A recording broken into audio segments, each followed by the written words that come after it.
Episode 6 of Mind Matter. Welcome back, ladies and gentlemen. We are still alive and running and sitting down, talking over Skype.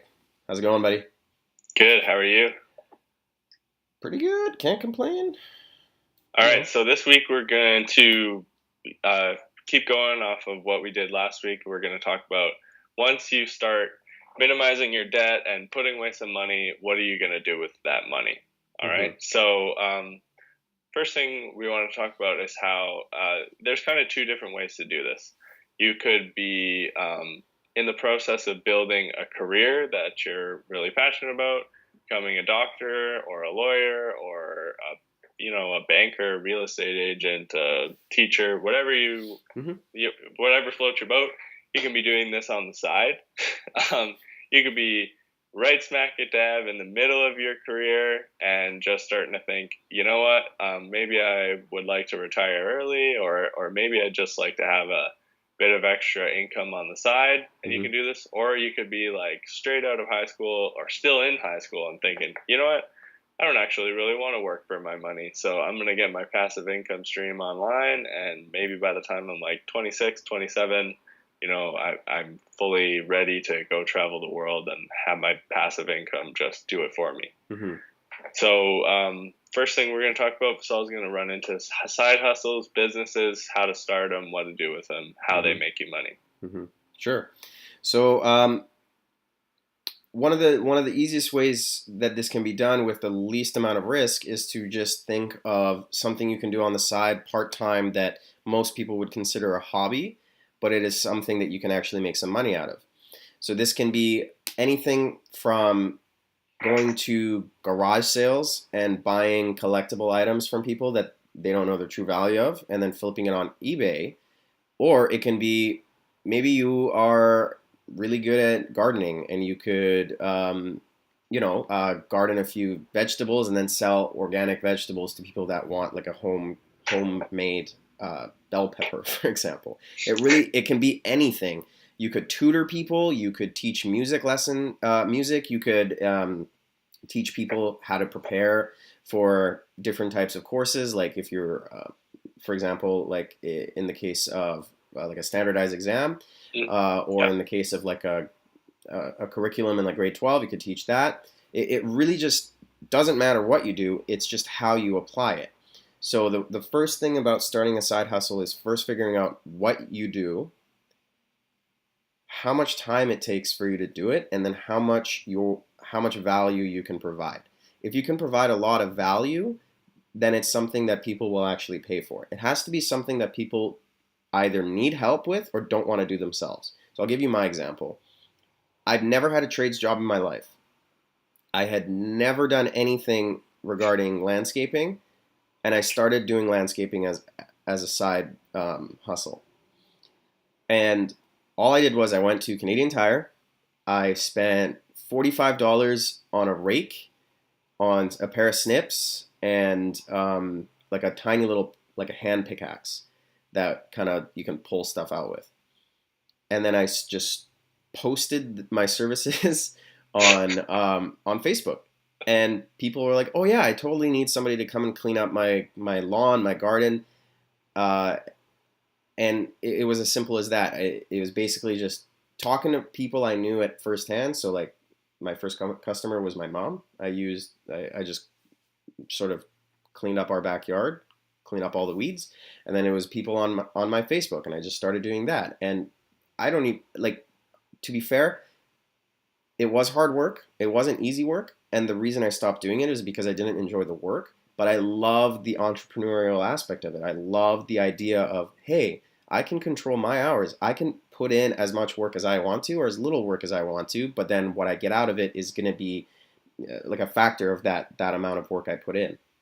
for sure. And I I believe on average I was making a couple $100 extra every 2 weeks, and I was only doing it once a week. Like on a Saturday, on my day off, I'd do 4 hours of landscaping work or gardening work for people, and I just clean up their gardens. People I didn't even know at that point because I started to get referrals from Facebook. Right. Another way to do a side hustle, another example of one that I did is, and actually still do, is using our online resources. So I started selling products on Amazon. So if you're not familiar with Amazon, I'm not going to get into it in this video. It's like 1,400 hours worth of content on YouTube. Just write down Amazon FBA, fulfillment by Amazon, and you'll find out what that means if you're interested. And basically, it's the whole idea of retail arbitrage. You buy products that people want to buy in bulk at a really low cost. You put some branding on it. You put it on Amazon. You market it in a sort of way, and then you flip it for a larger number, and you make some money out of it. It's actually a lot of fun. And that's sort of going on right now. That's one of my passive income streams. Mind you, it's not a ton, but it does pay off a few of my bills every month. It's not something that I can survive off of, but I think it covers my phone bill and like a little bit of gas money a month. And I don't do any work right now for that money. And I think that's one area where some people get kind of turned off of passive income is they think, oh man, look at all the work that's involved in starting up on Amazon, buying a rental property or something, and then you get into the nitty gritty details and you find out the return is nowhere near what you thought it was going to be. Especially at first, especially if you make a mistake. Yes. But what people sort of forget is that once you get that, even if it's $100 income stream online, if you do it right, it never ends. And here's the other thing. When you get it right the first time, even if it's like not that big, that experience is now worth a lot. Now you can go and try it again. And it's true, there are some people that make 6-figure passive income streams per month just selling items online. And the thing is that, again, what you get that $100 online, sure, that's not a lot of money, but you get 10 $100 income streams online. Now you have $1,000 a month. 20, you get 2,000. Exactly. And that's the process. That's maybe what turns people away. But I think that's really the fun of it is once you get started, once you get going, these things that you're just building up over time, and it really doesn't take that long in the grand scheme of your life if you really dive into this 100%. To build up a couple $1,000s in passive income per month. It's just knowing where to put your money. And so hopefully we're going to help you out with that. Yeah. Another place where you can put your money that's a little bit easier is if you just have some money or you're doing your side hustle, you're doing your landscaping or something. And then, where you're going to put that extra money. You're going to put that extra money maybe into your tax-free savings account. And then from there, you want to go into index funds. So index fund is just like a super broad fund that pretty much puts all of your money into the biggest pieces of a stock market. So you can do like the S&P 500, like that's just all the biggest companies in the U.S. stock market. You can do the Canadian, international, all different types of stuff. Index funds are not really managed. Like there's no stockbroker who's really like trading and selling funds on a regular basis. So they have really low fees. And you can typically look for like 3, 4, 5% returns on an index fund over like a 10, 15-year period, which could be quite a lot if you have a decent amount of money to put in. And the other thing is some of them pay what's called dividends. So 4 times a year, usually quarterly, they just pay you cash. And you can either use that cash as passive income, or you can put that cash back into the fund itself and make it keep growing. And that's a nice, easy one because it literally involves zero time. You go to Vanguard or Fidelity.com and all their funds are right there. You can look at the spreadsheets, how the funds have done over the past couple of years. And, it's not that difficult to just throw a couple grand in there and suddenly you have a passive income stream going. And then the other one that probably the one that most people have heard of is real estate. So purchasing rental properties. And this one there's a lot of content on YouTube on purchasing rental properties, calculating your cash on cash returns, Hmm. all that kind of stuff. I wouldn't say either one of us are experts in it yet, but I haven't maybe done hoping to any be. hands-on stuff. It's just I could just parrot the content that's already out Yeah, there, so you might as well just go and watch yeah, the content firsthand. yeah.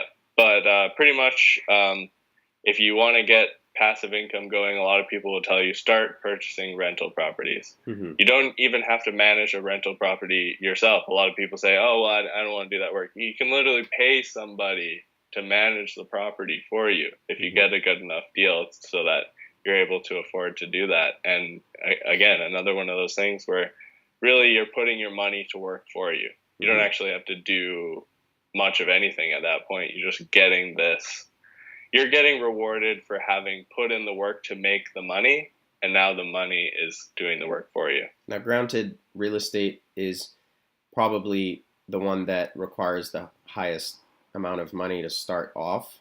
So Yeah, it's probably not something that most people are going to start with.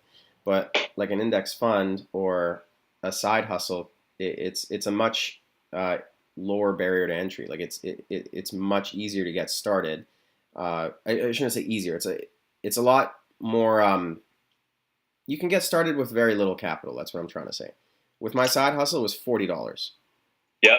And then the other thing is if you really want to dive 100% into real estate, um, of course the way that most people end up doing real estate once they get into it and learn the business is using other people's money. Hmm. And so if you don't have a lot of startup capital, but you really want to go into real estate and go it that way, you can watch, again, lots of YouTube videos on how to raise money. There's lots of great books on how to raise money, and you can actually start a real estate business entirely with other people's capital. Absolutely, absolutely, and that's sort of like the key to how much value your knowledge can bring. Because there are many people out there with tons of cash stored, unsure of what to do with their cash. So if you are the type of person that has the knowledge and the experience and the hustle to actually make their money, make them more money, they will, and you actually maybe you've already done it, the more you do it, the easier it gets, and the more people are willing to throw money at you for you to make them more money and ultimately make yourself more money. Yeah, So it'll only work if you put in the work. None of this stuff is going to work. You will not be successful even as a landscaper if you don't put in the work to at least research or at least practice. You will not sell stuff on Amazon if you don't know how the system works and how to properly figure out how to get your item to rank higher on their pages. None of this will work unless you do. yeah, and I think that's the biggest thing. If you want to get into passive income, you got to sacrifice your free time. Yeah. But in my opinion, researching how I can retire early and travel the world is a heck of a lot more fun than watching TV. Yeah, So, and it doesn't have to be this big thing where you start it and put a huge expectation on it. It can just start very small. It can basically start as any other hobby does, but it has the potential of giving you monetary value. So the other thing is, and I think one thing that we forgot to mention is you have to actually enjoy it. yeah, Like I stopped doing definitely. landscaping work because like I said, I didn't enjoy the work, but I still do the Amazon stuff because I genuinely like it. It's like a numbers game. And yeah, and you're making a hobby of making money, but at the end of the day, you don't want to completely burn yourself out. You still want it to be a hobby. Hmm. And and I think the last and probably for me the biggest sort of driver of this is when I say like retire early, I don't necessarily mean stop working. What I mean is get to a point where I get to work for fun. And so then ultimately even your job becomes a hobby, Hmm. because if you want to or you stop enjoying it or it stops being challenging, you can walk away, Hmm.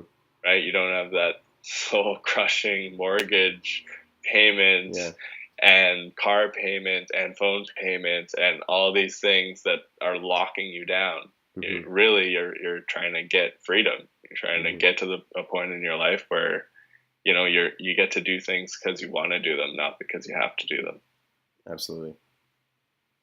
Well, all right. That's a quick episode. We just got to the facts. No BS. Just this is what you do. This is how you do it. Educate yourselves. If you're on YouTube, watch something with value. Watch something that teaches you how to do something you didn't know how to do yesterday. Subscribe to our channel, please. Please. And like the video if you liked it, and share it with somebody if you feel that it would bring value to them. All right, buddy. See you next time. See you next time.